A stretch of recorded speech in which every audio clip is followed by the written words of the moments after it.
Bangladesh football দল এই মুহূর্তে রয়েছে, আপনারা জানেন, ভারতের শিলংয়ে। 25 মার্চ এফসি চ্যাম্পিয়নশিপ বাছাই পর্বে ভারতের বিপক্ষে একটি গুরুত্বপূর্ণ ম্যাচ খেলবে বাংলাদেশ শিলংয়ে। সেখানে যাওয়ার পর একটার পর একটা বিড়ম্বনার খবর আমরা পেলাম।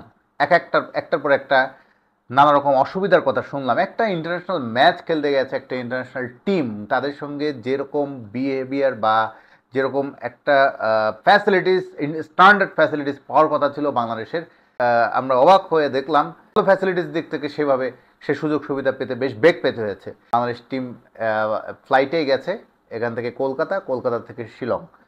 6 ঘন্টা জার্নি শেষে বাংলাদেশ ফুটবল টিম একটা 5 স্টার হোটেলে উঠেছে। অবশ্যই ভালো মানের হোটেলে রাখতে হবে, এটা এফসির স্ট্যান্ডার্ড মেনটেন করতে হবে। কিন্তু সে হোটেলে গিয়ে দেখা গেল কারোর রুম ফিক্সড নয়, কারোর রুমই ঠিক হয়নি। তাই 1-2 ঘন্টা লবিতে বসে থাকতে হলো। পুরো প্লেয়াররা, পুরো টিম লবিতে এরকম বসে থাকাটা আসলে পেশাদারির প্রশ্ন।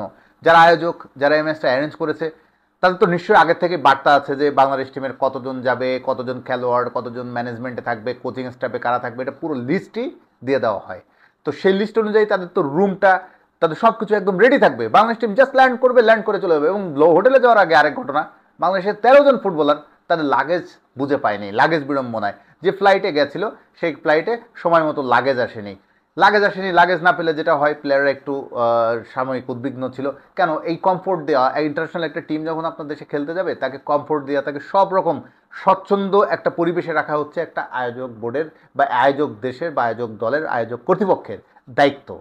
তো এটা ছোটোখাটো বিষয় মনে হতে পারে, বাট এটা কিন্তু ইন্টারন্যাশনাল স্ট্যান্ডার্ডে যায় না। আপনি কি চিন্তা করতে পারেন আর্জেন্টিনা, ব্রাজিল, ফ্রান্স টিমের ক্ষেত্রে এটা ঘটছে?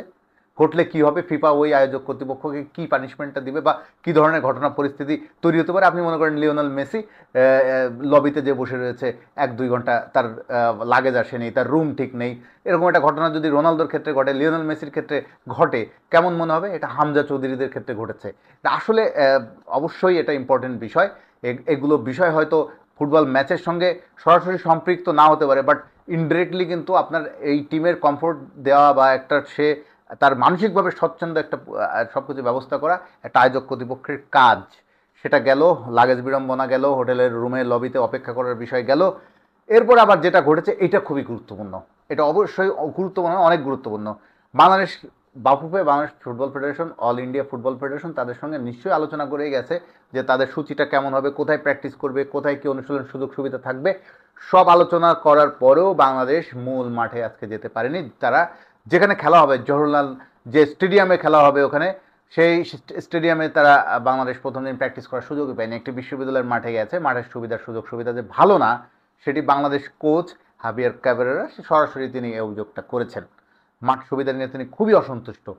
আজ মানে প্রথম দিনের অনুশীলনের 1-2 ঘন্টা তিনি খুব পর্যাপ্ত অনুশীলনও করতে পারেননি তার দলকে নিয়ে। খুব সংক্ষিপ্ত সময় 1-1.5 ঘন্টার মতো অনুশীলন করে তিনি ফিরে এসেছেন হোটেলে। কাবরেরা বাংলাদেশ দলের কোচ, স্পষ্টত তিনি খুবই অসন্তুষ্ট মাঠ নিয়ে। তিনি বলেছেন তার ম্যানেজার দেখছে মাঠের ব্যবস্থা করতে।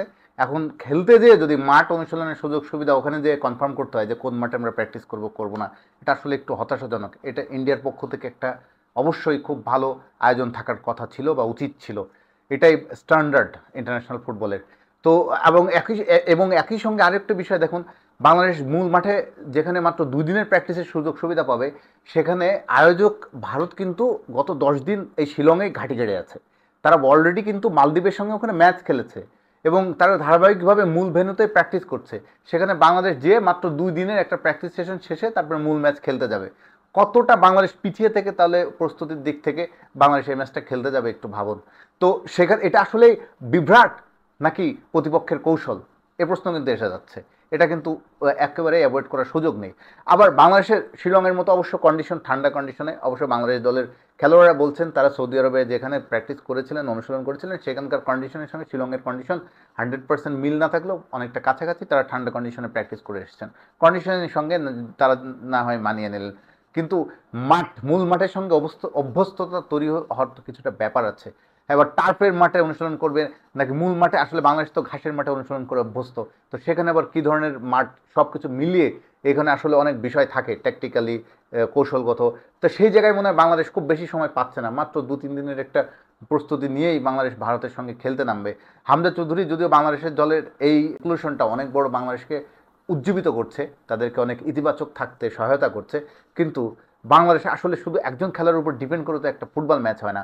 ফুটবল হলো দলগত খেলা। তো দলগত খেলা হলে তার যেমন ভালো প্রস্তুতি, দলের ভালো প্রস্তুতি লাগবে, সেরকম নানা রকম সুযোগ সুবিধার সঙ্গে যদি তার ওখানে যে চ্যালেঞ্জ ফেস করতে হয়, হোটেলে যেয়ে বসে থাকা, ভালো মাঠের সুযোগ সুবিধা না পাওয়া, লাগেজ বিভ্রাট, এরকম নানা ঘটনার সঙ্গে যদি তাকে এক একটা চ্যালেঞ্জ ফেস করতে করতে যেতে হয়, সে আসলে মানসিকভাবে ফুল ম্যাচে কনসেন্ট্রেশন রাখা অনেক ডিফিকাল্ট। তবুও আমরা আশাবাদী বাংলাদেশ ফুটবল দল অন্তত একটা ভালো ম্যাচ উপহার দেবে এবার ভারতের বিপক্ষে। এই ম্যাচটা অন্তত বাংলাদেশ যেটাই হোক, যে রেজাল্টই হোক, ড্র হোক, জিতুক, যাই হোক, যেন বাংলাদেশ এক্সাইটিং একটা ফুটবল খেলতে পারে, ভারতের সঙ্গে চোখে চোখ রেখে কথা বলতে পারে, এই প্রত্যাশায় বাংলাদেশের ফুটবল প্রেমীরা।